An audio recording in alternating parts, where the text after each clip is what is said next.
actual idea for this extrication competition came about in 1984. It was the brainchild of the Ontario Fire Academy up in Gravenhurst, Ontario, putting together an extrication competition for all personnel, and that was a kind of an international event.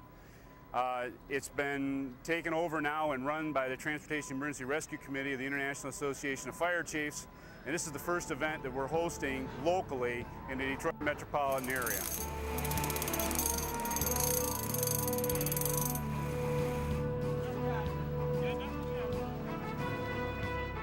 The idea for this competition was born from a new organization that Farmington Hills, Sterling Heights, and Dearborn Hill Fire Departments have founded. Chief Marinucci, Chief Childs, and Chief MacArthur believe that the way to obtain the best service for your people is to train to the best possible level.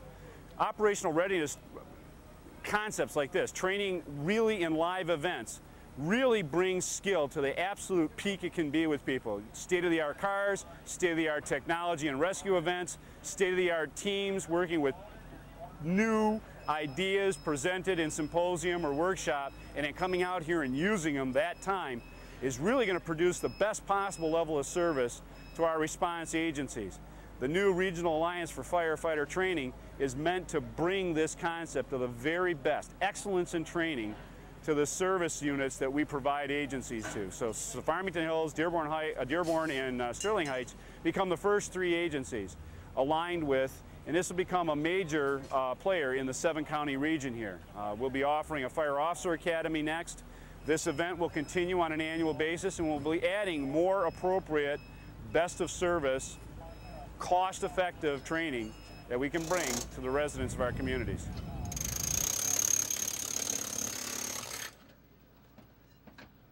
There's 4 Blue Crown Victorias in the mix. They're 2000 model years, and those come equipped with side airbags. So the technology is new on side airbags. 99, there was a few manufacturers that had them. 2000 Ford is putting them in the Crown Vic. In the 4 scenarios today involving those cars, the fire services involved in those scenarios will get the expertise of working with a side airbag. Even though the airbags have been disarmed, if you will, unarmed, so they don't go off during this competition, they're still physically in the vehicle, so they can work around them, see where they bolt, see how they're mounted, see what kind of materials are used to keep them in place, that kind of thing.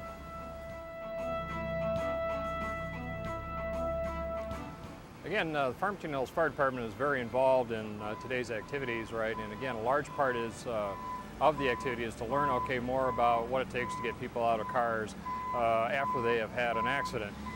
Again, this is a great opportunity for us to share information, right? Not just, with fellow firefighters in the area, but also people who come around from the nation as part of the learning portion of this 2-day program. Again, the first part of the program involves, in essence, training, and we've brought in some instructors, who are nationally known, for their expertise in the area, but also gives us an opportunity, to practice those skills in competition. Again, what it has done for the firefighters here in Farmington Hills is that it's afforded us an opportunity, to look again at how we're doing, this type of work, and what can we do to improve, our skill level, right, to do a better job of extricating people from accidents.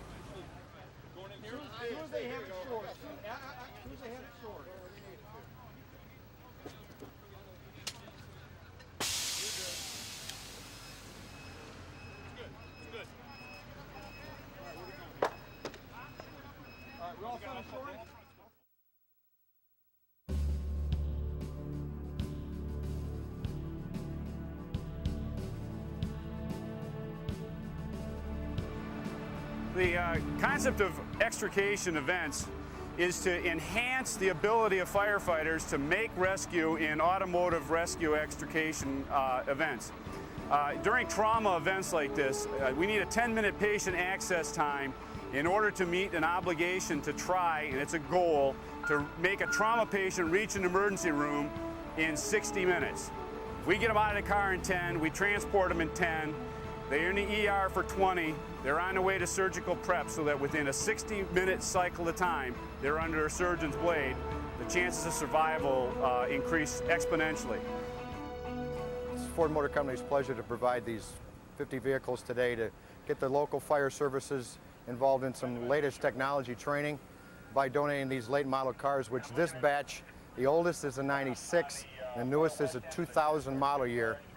Ford feels that the advanced training that the fire service will receive on this level vehicle will assist in actual world rescues. Normally sessions like this are vehicles that you get out of junkyards or donated from places, and they're old and rusty. We feel that by getting this advanced level of training that it'll be much better for the general public when they get involved in an accident.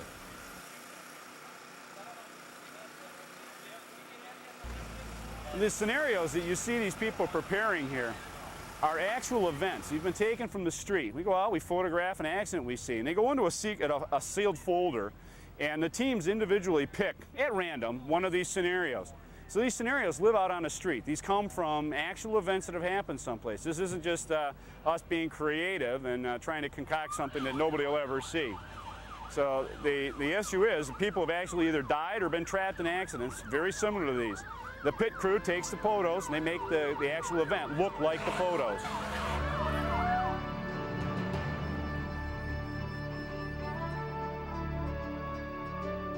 We're bringing some new ideas and new techniques or skills into the situation, and this provides us, a better opportunity, again, to do a better job right when the public calls and needs our assistance. Ford not only wants to be the company that you buy the car from, but we want to be the one you think of when you think of the vehicles are safe.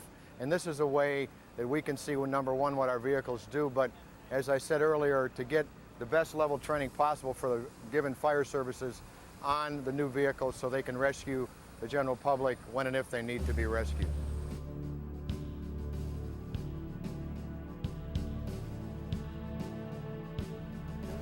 Yeah, the benefit here is that we encourage the vendors to come forward with all their best new prototype equipment. The vendors are allowed demonstration time with each of the teams, so those teams will work together.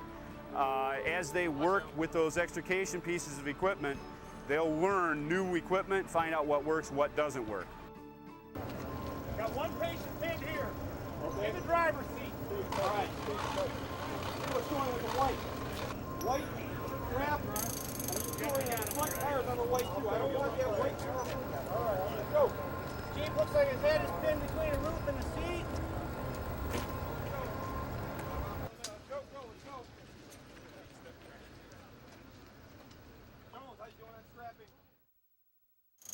Well, again, when cars collide, we really never know what the situation will be once we arrive, and we have come across some very difficult situations. I can remember we had a tow truck hit a utility pole, and it took us over an hour to extricate the driver, who survived. But again, there are those extraordinary circumstances or situations, and this allows us, to look at different ways to do the work. Again, because we will never really, have a single best way to do anything when all the situations change, right, for us. So the bottom line is we are looking, to become versatile, right, and when we need to flex, we need to flex, and it's part of being in the fire service. There's no single right way to do, the job, because all the circumstances that present themselves are different.